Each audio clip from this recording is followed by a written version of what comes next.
जी बाबा जी ये दसो कि 1947 जिथे गदर मचिया इंडिया पाकिस्तान बनया ते गवर्नमेंट ने आख्या जेडे इधर दे सिख ने हिंदू ने इथों पाकिस्तान च पंजाब च उधर टुर जावो ते बाहर वालों दे जेडे सिखां दी लोकड़ी दे सिख ने जिसे गए ने तुहाडे सामने तुसी उन्हां नाल खेडे हो जमे पले हो तुसी उन्हां नूं जानदे हो ते उस वे उन्हां दे के तासरात सन खुश सन या परेशान सन कि रोला पै गया आगे जे सिख ते सिख लग गए जो रोला कि लड़ो तो गुलियाले ते कर दी खाता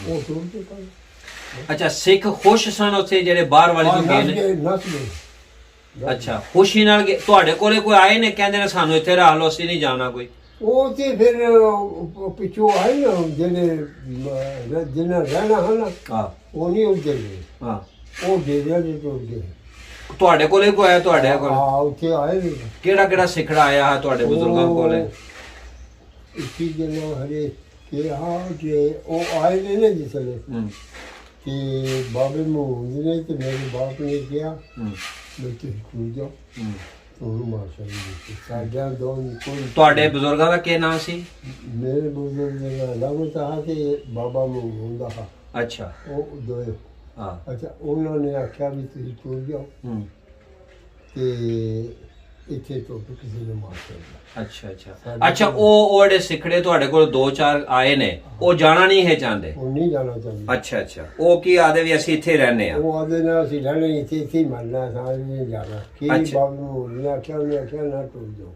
ਟੁਰ ਜਾਓ ਅੱਛਾ ਅੱਛਾ ਉਸ ਲਈ ਕੋਈ ਆਪੋ ਵਿੱਚ ਹੀ ਕੋਈ ਲੜਾਈ ਝਗੜਾ ਹੋਇਆ ਹੋਵੇ ਮੁਸਲਮਾਨਾਂ ਦਾ ਸਿੱਖਾਂ ਦਾ ਹਿੰਦੂਆਂ ਦਾ ਮਾਰ ਕੁਟਾਈ ਜਿਵੇਂ ਗਦਰ ਮਚਿਆ ਕੋਈ ਇੰਜ ਦੀ ਗੱਲ ਤੇ ਨਹੀਂ ਹੋਈ ਇੱਥੇ ਨਹੀਂ ਹੋਈ ਹੈ ਇੱਥੇ ਨਹੀਂ ਹੋਈ ਅੱਗੇ ਹੋਈ ਹੈ ਜਾ ਕੇ ਅੱਗੇ ਜੋ ਕੋਈ ਹੋਇਆ ਇੱਥੇ ਨਹੀਂ ਹੋਈ ਹੈ ਬਾਬਾ ਜੀ ਇਹ ਦੱਸੋ ਕਿ ਉਸ ਲਈ ਜਿਸੇ ਸਿਖੜੇ ਗਦਰ ਚ ਇੱਥੋਂ ਨਿਕਲੇ ਨੇ ਕਿਹੜੇ ਪਾਸੇ ਗਏ ਨੇ ਇੱਕ ਇਹ ਬਾਬਾ ਜੀ ਦੀ ਵੀਡੀਓ ਚੱਲੀ ਹੈ ਕਹਿੰਦਾ ਮੈਂ ਚੰਦੂ ਵਾਲੇ ਪਾਸੋਂ ਨੇ ਬਾਬੇ ਹਾਕਮ ਅਲੀ ਨੇ ਮੈਨੂੰ ਘੋੜੀ ਤੇ ਬਿਠਾ ਕੇ ਤੂੰ ਕੱਢਿਆ ਤੇ ਤੁਹਾਨੂੰ ਯਾਦ ਹੈ ਕਿ ਕਿਹੜੇ ਪਾਸੋਂ ਹਾਂਜੀ ਸਤਿ ਸ਼੍ਰੀ ਅਕਾਲ ਬਾਪੂ ਜੀ ਸਤਿ ਸ੍ਰੀ ਅਕਾਲ ਹਾਂਜੀ ਕੀ ਨਾਮ ਹੈ ਜੀ ਤੁਹਾਡਾ ਖਜਾਨ ਸਿੰਘ ਖਜਾਨ ਸਿੰਘ ਕੀ ਆਪਣਾ ਪਿਤਾ ਜੀ ਦਾ ਕੀ ਨਾਮ ਸੀਗਾ ਕਰਮ ਸਿੰਘ ਕਰਮ ਸਿੰਘ ਠੀਕ ਹੈ ਤੇ ਪਾਕਿਸਤਾਨ ਬਾਪੂ ਜੀ ਦੱਸੋ ਕਿਹੜੇ ਪਿੰਡ ਦੇ ਕਿੱਥੇ ਸੀ ਤੁਸੀਂ ਰਹਿੰਦੇ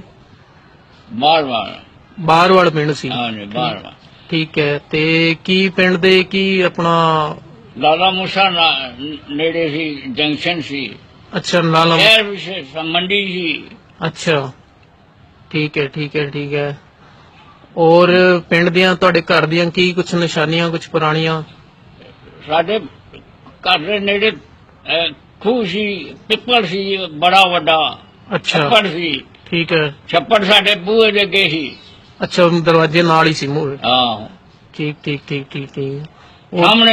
ਸਾਹਮਣੇ ਚੌਧਰੀ ਰਿਆਸਤ ਖਾਨ ਦਾ ਮੇਰੀ ਕੋਠੀ ਸੀ ਸਾਹਮਣੇ ਚੌਧਰੀ ਰਿਆਸਤ ਖਾਨ ਹਾਂ ਮਹਿਮੂਦ ਖਾਨ ਹਾਂਜੀ ਠੀਕ ਹੈ ਔਰ ਸਾਡੇ ਸਵੈਰ ਪੋਸਟ ਸੀ ਮੁਹੰਮਦ ਖਾਨ ਅੱਛਾ ਪੂਰਾ ਪੁੱਤਰ ਸੀ ਰਿਆਸਤ ਖਾਨ ਹਾਂ ਠੀਕ ਹੈ ਔਰ ਜਿਹੜੇ ਤੁਸੀਂ ਉੱਥੇ ਹੀ ਪੜ੍ਹੇ ਹੋ ਉੱਤਰ ਦੇ ਉੱਥੇ ਵਾਵਾ ਸੀ ਤਗੜੇ ਸੀ ਅੱਛਾ ਠੀਕ ਹੈ ਅੱਲਾ ਦਿੱਤਾ ਸਾਡਾ ਖਾਸ ਯਾਰ ਸੀ ਅੱਛਾ ਅੱਲਾ ਦਿੱਤਾ ਅਹਿਮਦ ਖਾਨ ਅੱਲਾ ਦਿੱਤਾ ਦੇ ਉਹਨਾਂ ਦੇ ਪਿਤਾ ਜੀ ਦਾ ਕੀ ਨਾਮ ਹੋਏਗਾ ਅੱਲਾ ਦਿੱਤਾ ਦੇ ਪਿੱਤੇ ਦਾ ਨਾਮ ਨਹੀਂ ਮੈਨੂੰ ਅੱਲਾ ਦਿੱਤਾ ਤੁਹਾਡੀ ਉਮਰ ਦਾ ਹੀ ਸੀ ਸਾਡੀ ਉਮਰ ਦਾ ਸੀ ਯਾਰ ਤੁਸੀਂ ਔਰ ਤੁਹਾਡੇ ਘਰ ਦੇ ਨਾਲ ਘਰ ਸੀਗਾ ਉਹਦਾ ਬਹੁਤ ਤਰ੍ਹਾਂ ਸੀ ਨਾਲ ਹੀ ਕੋਲੇ ਸੀ ਅੱਛਾ ਹਾਂਜੀ ਠੀਕ ਹੈ ਫਿਰ ਜਦੋਂ ਤੁਸੀਂ ਉਧਰੋਂ ਦੀ ਆਏ ਤੇ ਪਹਿਲਾਂ ਕਿਹੜੇ ਰਸਤੇ ਆਏ ਕਿਹੜੇ ਪਿੰਡ ਗਏ ਪਹਿਲਾਂ ਤੁਸੀਂ ਉਧਰੋਂ ਦੀ ਜਦੋਂ ਛੱਡਿਆ ਤੁਸੀਂ ਉੱਥੋਂ ਦੀ ਪਹਿਲਾਂ ਉਦੋਂ ਅਸੀਂ ਨਿਕਲ ਕੇ ਆਏ ਆ ਚੰਦੂ ਗਏ ਚੰਦੂ ਦੀ ਸਾਡੇ ਨਾਲ ਗਿਆ ਬਾਲੂ ਖਾਂ ਉਹ ਨਾਲ ਸਾਡੇ ਗਿਆ ਘੋੜੀ ਦੀ ਲੈ ਕੇ ਸਾਨੂੰ ਰਿਆਸਤ ਛੱਡ ਗਿਆ ਕੀ ਨਾਮ ਸੀ ਉਹਨਾਂ ਦਾ ਬਾਲੂ ਖਾਂ ਉਹ ਤੁਹਾਡੇ ਨਾਲ ਗਿਆ ਸੀ ਠੀਕ ਹੈ ਤੇ ਬਾਪੂ ਜੀ ਇਹ ਮੈਂ ਵੀਡੀਓ ਉਹਨਾਂ ਨੂੰ ਭੇਜਾਂਗਾ ਅੱਗੇ ਤੇ ਮੁਹੰਮਦ ਖਾਨ ਨੇ ਆ ਕੇ ਸ਼ਾਮ ਨੂੰ ਆਖਿਆ ਵੀ ਤੁਸੀਂ ਤੁਰ ਜਾਓ, ਅਸੀਂ ਹੁਣ ਤੁਹਾਡੀ ਰੱਖਿਆ ਨਹੀਂ ਕਰ ਸਕਦੇ। ਅੱਛਾ ਦਿਹਾੜੀ ਸਾਡੇ ਤੇ ਬੜਾ ਹਮਲਾ ਤਗੜਾ ਹੋਇਆ, ਅੱਛਾ ਅੱਛਾ ਅੱਛਾ ਤੇ ਪਿੰਡ ਵਾਲਿਆਂ ਨੇ ਬਚਾ ਲਿਆ ਸਾਨੂੰ। ਅੱਛਾ ਠੀਕ ਹੈ ਠੀਕ ਹੈ ਠੀਕ ਹੈ। ਤੇ ਜਿਹੜੇ ਸੀਗੇ ਮੇਨ ਤੁਹਾਡਾ ਉੱਥੇ ਜਿਹੜੇ ਯਾਰ ਦੋਸਤ ਸੀਗੇ ਉਹ ਸੀਗੇ ਅੱਲਾ ਦਿੱਤਾ ਆਵਾ ਦਿੱਤਾ, ਅੱਲਾ ਦਿੱਤਾ ਸੀ ਮੁਹੰਮਦ ਖਾਨ, ਮੁਹੰਮਦ ਖਾਨ। ਠੀਕ ਹੈ ਠੀਕ ਰਿਆਸਤ ਖਾਨ ਦਾ ਵੀ ਨਾਂ ਨਹੀਂ ਸਾਡੇ ਘਰ ਸੀ। ਨਾਲ ਹੀ ਘਰ ਸੀ ਰਿਆਸਤ ਖਾਨ ਉਹਦੀ ਦਾ। ਜੋ ਪਾਰ ਛੱਪੜ ਦੇ ਪਾਰ ਉਹਨਾਂ ਦੇ ਘਰ ਸੀ। ਠੀਕ ਹੈ ਠੀਕ ਹੈ ਠੀਕ ਹੈ ਠੀਕ ਹੈ ਠੀਕ ਹੈ ਬਾਬੂ ਜੀ, ਮੈਂ ਹੁਣ ਇਹ ਵੀਡੀਓ ਭੇਜਾਂਗਾ ਤੇ ਉਹ ਸਾਨੂੰ ਇੱਕ ਵੀਡੀਓ ਬਣਾ ਕੇ ਭੇਜਣਗੇ ਸਾਡੇ ਉੱਥੇ ਦੀ ਕਾਰੋਬਾਰ ਦੀ। ਠੀਕ ਹੈ ਵੀਰ ਜੀ, ਇਹ ਮੈਂ ਵੀਡੀਓ ਤੁਹਾਨੂੰ ਸੈਂਡ ਕਰਾਂਗਾ। ਗੁਲਿਆਣੇ ਵਾਲੇ ਪਾਸੇ ਗਏ ਨੇ ਜਾਂ ਲਾਲੇ ਬੋਸ ਵਾਲੇ ਪਾਸੇ ਗਏ? ਦੁਨੀਆ ਦੇ ਪਾਸੇ ਗਏ। ਗੁਲਿਆਣੇ ਵਾਲੇ ਪਾਸੇ ਸਾਰੇ ਗਏ ਨੇ, ਚੰਦੂ ਵਾਲੇ ਜਿਹੜੇ ਨੇ ਉਹ ਬੜਾ ਬਲਵਾਲ ਸੀ, ਉਹ ਫਿਰ ਉਧਰ ਨਿਕਲੇ ਨੇ। ਉਹ ਉਧਰ ਸੀ ਨਿਕਲ ਗਏ। ਅੱਛਾ, ਤੇ ਉਸਲੇ ਕੋਈ ਉਹਨਾਂ ਦਾ ਕੋਈ ਜੀ ਜਿਹੜੇ ਉਹਨਾਂ ਦੇ ਸਾਰੇ ਟੁਰ ਗਏ, ਕੋਈ ਉਹਨਾਂ ਦੀ ਬੀਬੀ ਰਹਿ ਗਈ ਹੋਵੇ, ਕੋਈ ਬੱਚਾ ਰਹਿ ਗਿਆ, ਕੋਈ ਤੁਹਾਨੂੰ ਯਾਦ ਹੋਵੇ ਜਿਹੜੇ ਉਹਨਾਂ ਦੇ ਬਾਕੀ ਟੁਰ ਗਏ, ਕੋਈ ਰਹਿ ਗਿਆ ਹੋਵੇ ਤੁਹਾਨੂੰ ਮਿਲਿਆ ਹੋਵੇ ਉਸ ਵੇਲੇ ਸਿੱਖਾਂ ਦੀ ਲੋਕੜੀ? ਦੇਖੋ ਨਹੀਂ ਮਿਲਿਆ, ਕੋਈ ਨਹੀਂ, ਸਾਰੇ ਟੁਰ ਗਏ। ਸਭ ਅੱਛਾ, ਟਾਈਮ ਕਿਹੜਾ ਹਾ? ਟਾਈਮ ਤੇ ਦਿਹਾੜੀ ਰਾਤ ਆਹੀ। ਅੱਛਾ ਹਾਂ, ਅੱਛਾ ਅੱਛਾ। ਕੋਈ ਦਿਹਾੜੇ ਕੋਈ ਰਾਤ ਬੜਾ ਪਾਰਾ ਦਿੱਤਾ ਹੈ। ਤੇ ਕਿੰਨੇ ਦਿਹਾੜੇ ਲੱਗੇ ਨੇ ਇਹਨਾਂ ਨੂੰ ਇੱਥੋਂ ਜਾਂਦਿਆਂ? ਇਹਨਾਂ ਨੂੰ ਲੱਗੇ ਨੇ 3-4 ਦਿਹਾੜੇ ਲੱਗੇ। 3-4 ਦਿਹਾੜੇ ਲੱਗੇ ਨੇ। ਅੱਛਾ, ਨਿਕਲ ਨਿਕਲ ਜੋ ਸੁਣਦੇ ਗਏ ਨੇ ਜਾਂਦੇ ਗਏ ਨੇ। ਜਾਂਦੇ ਅੱਛਾ, ਤੁਹਾਨੂੰ ਉਸਲੇ ਕੀ ਮਹਿਸੂਸ ਹੋਇਆ? ਤੁਹਾਡੇ ਉਹ ਯਾਰ ਸੱਜਣ ਸਨ, ਕਿਹੜਾ ਤੁਹਾਡਾ ਯਾਰ ਸੱਜਣ ਸੀ? ਸ਼ੰਕਰਾ, ਲੱਖੂ, ਸਾਰੇ ਯਾਰ ਹੈ। ਜਿਸੇ ਜਾਣ ਲੱਗੇ ਨੇ ਤੁਹਾਨੂੰ ਦੁੱਖ ਨਹੀਂ ਹੋਇਆ? ਦੁੱਖ ਹੋਇਆ ਬੜਾ। ਜਿਹੜੇ ਬਾਪ ਆ ਗਏ, ਦੇਖੋ ਇਹ ਕਿਹਦਾ ਜ਼ੁਲਮ ਹੋ ਗਿਆ। ਅੱਛਾ, ਇਹਨਾਂ ਨੂੰ ਇਹ ਵਤਨ ਛੱਡਣਾ ਪੈ ਗਿਆ। ਹਾਂ, ਕਿੱਧਰ ਵਤਨ ਨੂੰ ਛੱਡਣਾ ਪੈ ਗਿਆ, ਕਿੰਨੇ ਮਾਰਦੇ ਨੇ ਜਾਂ ਕੀ ਕਰਦੇ, ਕਿੱਥੇ ਜਾਂਦੇ ਨੇ? ਕਿੱਥੇ ਜਾਂਦੇ। ਅੱਛਾ, ਤੁਹਾਨੂੰ ਜਿਹੜੇ ਤੁਸੀਂ ਮੁਸਲਮਾਨ ਸੋ ਲਹਿੰਦੇ ਵਾਲੇ ਮਹੱਲੇ ਵਾਲੇ ਬਾਹਰਵਾਲ ਵਾਲੇ, ਤੁਹਾਨੂੰ ਸਿੱਖਾਂ ਦੇ ਜਾਣ ਦਾ ਬੜਾ ਦੁੱਖ ਆ। ਸਾਰੇ ਪਿੰਡ ਨੂੰ ਬੜਾ ਦੁੱਖ ਆ ਕਿ ਇਹਨਾਂ ਨੂੰ ਮਾਰ ਸਕਦੇ। ਅੱਛਾ ਅੱਛਾ ਅੱਛਾ ਅੱਛਾ, ਯਾਨੀ ਤੁਹਾਡੇ ਬਾਹਰ ਵਾਲੀਆਂ ਨੂੰ ਇਹ ਡਰ ਹਾ ਕਿ ਇਹਨਾਂ ਨੂੰ ਮਾਰਨ ਵਾਸਤੇ ਕੋਈ ਹੋਰ ਪਿਆਉਂਦੇ ਨੇ ਜੀ, ਤੇ ਤੁਸੀਂ ਉਹਨਾਂ ਨੂੰ ਸਿੱਖਾਂ ਦੀ ਲੋਕੜੀ ਵਾਲੇ ਜਿਹੜੇ ਸਿੱਖ ਨੇ ਜਿਹੜੇ ਜਾਂਦੇ ਪਏ ਉਹਨਾਂ ਨੂੰ ਬਚਾਇਆ, ਉਹਨਾਂ ਦੀ ਮਦਦ ਕੀਤੀ ਹੈ। ਬਿਲਕੁਲ, ਇਹ ਬੜੀ ਸੋਹਣੀ ਗੱਲ ਹੈ ਜੀ। ਬਾਰਵਾਲ ਦੀ ਸਿੱਖਾਂ ਦੀ ਲੋਕੜੀ ਦੀ ਇੱਕ ਬੜੀ ਤਾਰੀਖ ਹੈ ਤੇ ਜਿਹੜੀ ਕਿ ਸੋਸ਼ਲ ਮੀਡੀਆ ਦੇ ਉੱਤੇ ਬਹੁਤ ਜ਼ਿਆਦਾ ਲੋਕ ਇਹਨੂੰ ਗੱਲਬਾਤ ਨੂੰ ਸੁਣਨਾ ਚਾਹੁੰਦੇ ਨੇ।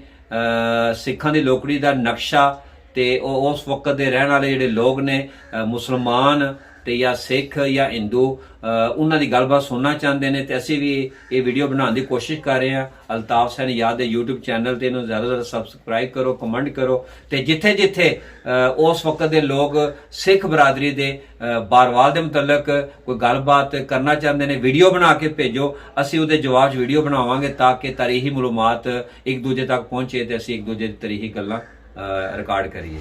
ਵਡੇਰੇ ਬੰਦਿਆਂ ਕੋਲੋਂ ਪੁਰਾਣੀਆਂ ਗੱਲਾਂ ਲੱਭਦੀਆਂ ਨੇ ਤੇ ਬੜੀ ਦਿਲਚਸਪੀ ਹੁੰਦੀ ਹੈ। ਤੇ ਜਿਹੜੇ ਵਡੇਰੇ ਨੇ, ਬਜ਼ੁਰਗ ਨੇ, ਉਹ ਘਰ ਵਿੱਚ ਅੱਲਾ ਦੀ ਰਹਿਮਤ ਹੁੰਦੇ ਨੇ ਤੇ ਸਾਡੇ ਬਾਰਵਾਲ ਦੇ ਨਾ 100 ਸਾਲ ਤੋਂ ਜ਼ਿਆਦਾ ਇਹਨਾਂ ਬਾਬਾ ਜੀ ਦੀ ਉਮਰ ਹੈ ਤੇ ਇਹਨਾਂ ਕੋਲੇ ਬੜੀਆਂ ਪੁਰਾਣੀਆਂ ਤਾਰੀਖੀ ਗੱਲਾਂ ਨੇ। ਖਾਸ ਕਰ ਜਿਸ ਵੇਲੇ ਪਾਕਿਸਤਾਨ ਤੇ ਇੰਡੀਆ ਬਣਿਆ ਤੇ ਇੱਥੇ ਸਿੱਖ ਰਹਿੰਦੇ ਸਨ, ਹਿੰਦੂ ਰਹਿੰਦੇ ਸਨ ਬਾਰਵਾਲ ਵਿੱਚ, ਤਹਿਸੀਲ ਖਾਰੀਆਂ ਜ਼ਿਲ੍ਹਾ ਗੁਜਰਾਤ 'ਚ, ਤੇ ਉਸ ਵੇਲੇ ਇਹਨਾਂ ਦੀ ਉਮਰ ਜਿਹੜੀ 30 ਸਾਲ ਤੋਂ ਬਾਬਾ ਜੀ ਜ਼ਿਆਦਾ ਹੀ ਤੇ ਇਹ ਅੱਜ ਖਸੂਸੀ ਤੌਰ ਤੇ ਨਾ ਮੇਰੇ ਕੋਲੇ ਆਏ ਨੇ ਅਲਤਾਫ ਹੁਸੈਨ ਯਾਦ ਦੇ YouTube ਚੈਨਲ ਦੇ ਵੀਡੀਓ ਤਾਰੀਖੀ ਬਣਾਉਣ ਵਾਸਤੇ। ਇਹਨਾਂ ਨੂੰ ਮੈਂ ਦਾਵਤ ਦਿੱਤੀ, ਇਹਨਾਂ ਟਾਈਮ ਕੱਢਿਆ, ਅਸੀਂ ਇਹਨਾਂ ਦੇ ਸ਼ੁਕਰਗੁਜ਼ਾਰ ਹਾਂ।